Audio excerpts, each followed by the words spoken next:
What's up, everybody? How you guys doing tonight? I'm doing pretty good. Just had some Fruit Loops. Finished up the presidential debate, vice presidential debate. I thought it was a lot better than my expectations gave him credit for. I should start off with saying I didn't, and um, this doesn't come from any biased point because I am voting for Trump, but I didn't realize how good Pence is. You don't really hear from Pence much because Trump is a mouthpiece. Trump takes all the spotlight, and I mean, let's face it, even liberal media can't, liberal media never stops talking about Trump, even when something, you substantial is in the news, like COVID. Well, it's Trump's fault, so they wrap it around to Trump. So we never really hear anything from Pence or about Pence, and I did not realize how good of a vice president he really is.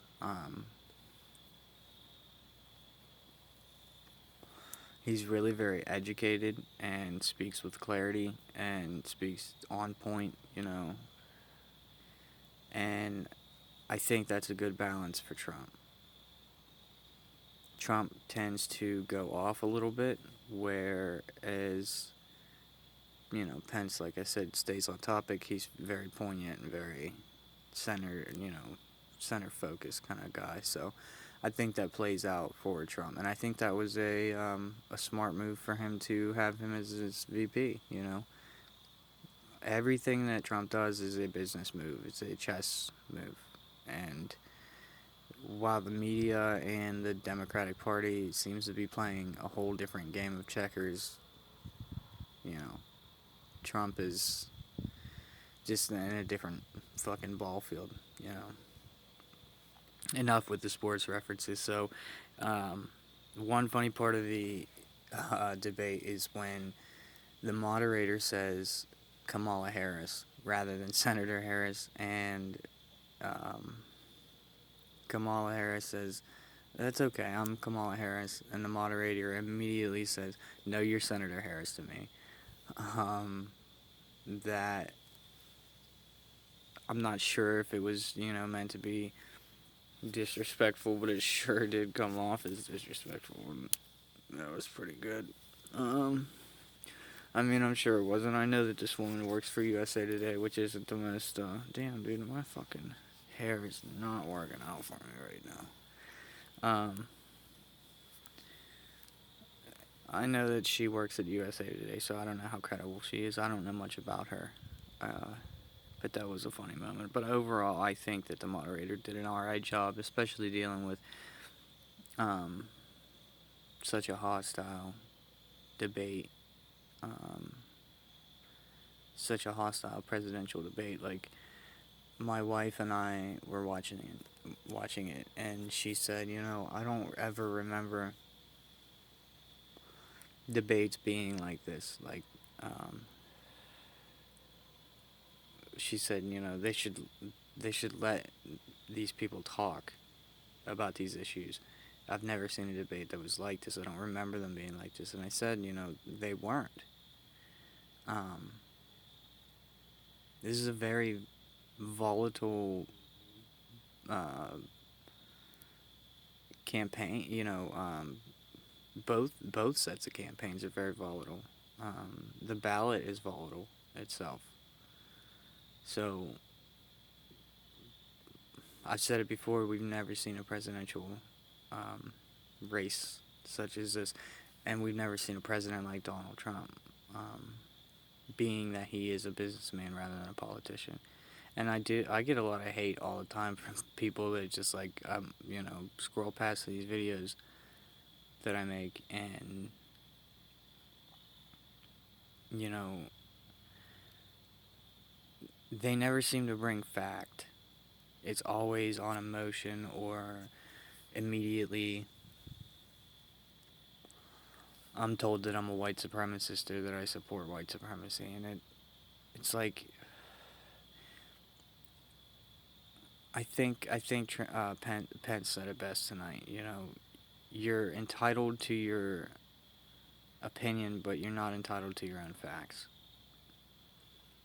And that's, a very blunt truth that I think a lot of these Democrats just don't get, is that you can't take facts out of the public domain. Like, people who really care about these issues, people who really care about who the president is and what's going on, and realize how much it, even on a local level of elected government, how much that truly has a hold in your life.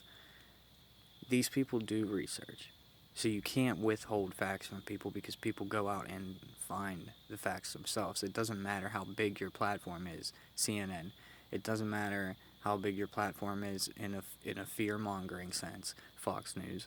Like, you can't scare people into thinking away, and you can't stupefy people in a similar way too, and I just don't understand when these people are gonna fucking learn that, but they probably never will. So, I did appreciate how Pence kept going back to his conversation, the prior conversation. That was a smart way to handle the debate, rather than making it into a big argument. He definitely handled himself with some composure, whereas Harris seemed really shaky. Did she seem shaky to you guys? Because she seemed really shaky to me. Like, she kept, speaking very shakily. You could hear it in her voice that she was scared, as she should be, because could you imagine being Kamala Harris or Joe Biden, having to go out on that stage, knowing that millions of people are watching, and lie? Fucking flat-faced lie. Look directly into the camera and say your lines and lie. Like, just shut off on me here. Let me turn it back on. Sorry about that. But that would be tough. It'd be really tough to do. And I would be shaky too. I think most people would be, especially, like, when one person is bringing in fact and the other person is just flat out lying about shit. Because you know that person is going to call you out on your shit. And it is in front of all those people. So, overall, I think it was a pretty good debate, Let's see what else I wrote down here. Harris, ran us through her biography of, all the things she's accomplished. Where she was born and whatnot. This fucking light, I need it on, but God, it's blinding. But she was, running us through where she was born and all this other shit. Nobody cares about that. Answer the fucking questions. The diabetes, they're coming for you thing.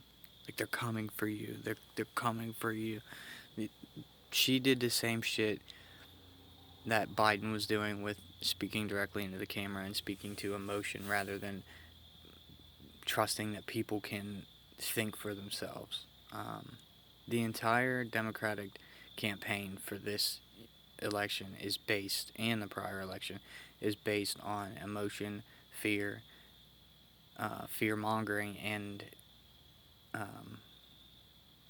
just flat out ignoring the fact that people are alive and conscious and able to make comprehensive decisions on what they want and need and expect of our leaders and politicians.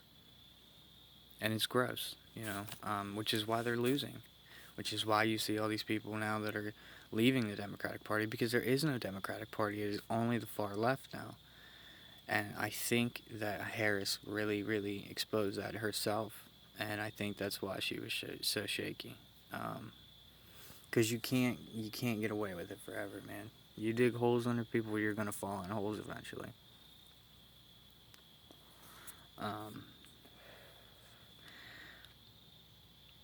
On the climate change debate, Pence said something that I think really resonated. He said that he doesn't know if climate change, what it's caused by. The climate's changing. In my opinion on this, real quick, uh, we are the fleas on the dog's back. The earth is not um, some dead ball hurtling through space. If it can give life, if life grows from it, then why don't we expect it to be alive in some sense that maybe isn't the same as what we are or our state of consciousness, right? But it could be conscious in some state. And I think that, the fact that life grows from it and it's the only reason that we are alive kind of echoes that train of thought. So, him saying that, I really appreciated that. But he also said that, you know, when dealing with these things like climate change, the best way to deal with them is in a free market. Um, because the free market will go by that, go towards planet conservation and life conservation itself.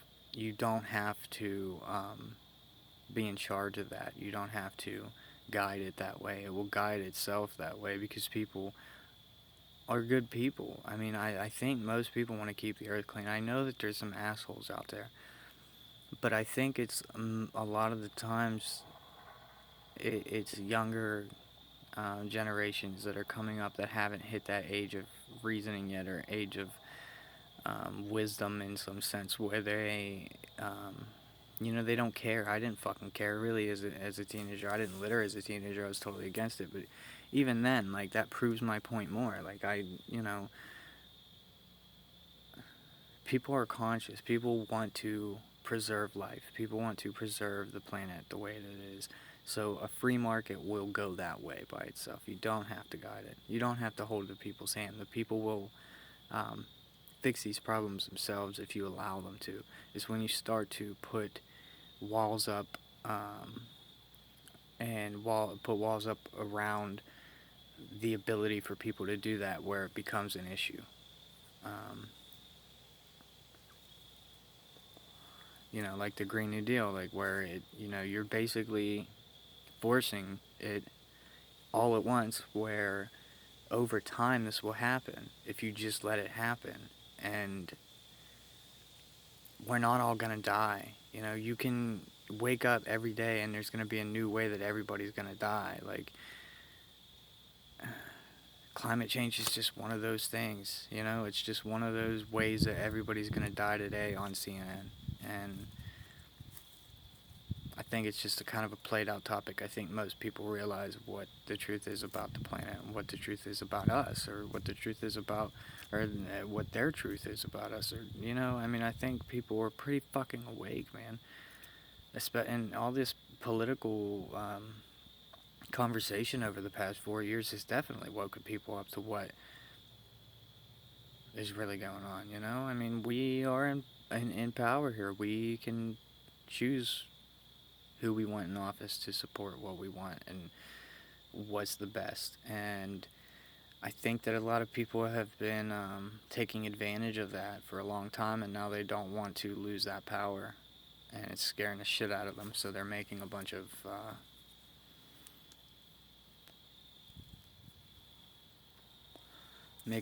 fear up for people to stay in their houses over. So she kept reading her notes all night, as I'm doing now, but I'm also not running for vice president, so fuck her. But she had to check simple stats which she should know, like 0% carbon emissions by 2025. That's something, if you're running on a campaign, you're running that through your like that's in your campaign. You should know that. You shouldn't have to look at your notes. And she was like really like looking down at her, at her notes, like reading word for word almost what they were. Whereas Pence seemed a little bit more prepared, and once again, that's because it's when you're speaking truth, you don't really have to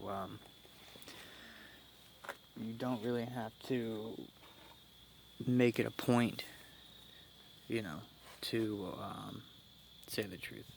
The truth is the fucking truth, and you don't have to form some big story around it to make it true. So I thought that was a little bit fishy. She also said that we lost the trade war with China and lost 300,000 jobs. Trump's created way more jobs than 300,000. Way more jobs. Even when you listen to Trump speak, it's kind of a meme on the internet because he says millions and billions, like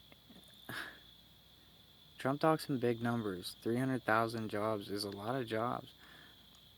But when you look into the true statistics on how many jobs he's created, it swamps that statistic. And I appreciate that they want to call it a trade war with China because it means that they're fighting for us. They're fighting for Americans to have those jobs. Whereas like a trade, what did she call it? I don't have written down exactly what she called it, I guess, but I appreciate that they call it a trade war. They should fight for Americans. And they are. And I think we're all aware that Biden and Harris are in China's pocket. They're in the communist pocket already. They've been there. They have been spending money out of the communist pocket. Which I feel is what this election is really all about. There's that light again.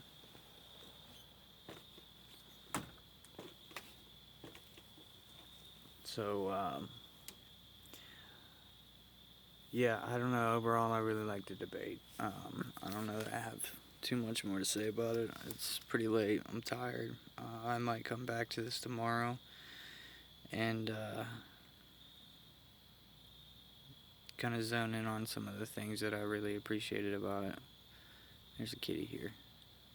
Kitty won't talk to me though. Little prick.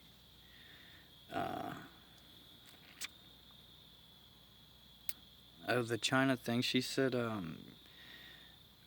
we should know who our friends and enemies are. She dodged that question on how the relationship with communist China would be under a Biden-Harris administration, and she wouldn't answer it. She also dodged the question about stacking the court. Overall, it was a bunch of questions being dodged from the left, and Pence answering, most of them. He dodged a couple. He did dodge a couple. And I think that's really important to, once again, man, just tell the truth. If Pence and Trump would have lost the debates tonight and last 2 weeks ago, I wouldn't probably be voting for them, I might still have to vote for them just because I appreciate my fucking freedom and I don't want to lose it under Biden-Harris, but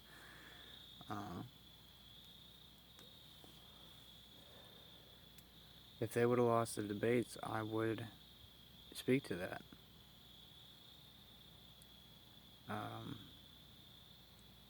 I feel like most Americans are ready for the truth, and that's what we're fighting for, But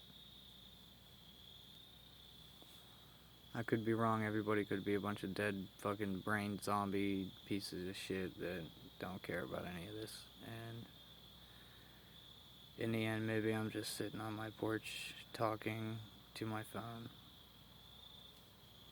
Who knows? I guess let me know in the comments and tell me if I'm talking to anybody out there. But I appreciate you guys watching. If you do, if you are, please subscribe. It would it'd be great if you would. Kind of just do this for the enjoyment of doing some political commentary while I'm not working and being a family man. So hit the like button, smash the fucking like button, comment, subscribe, do all that stuff for me, and I will see you guys tomorrow. You guys have a good night, and I'll catch you later. Stay safe.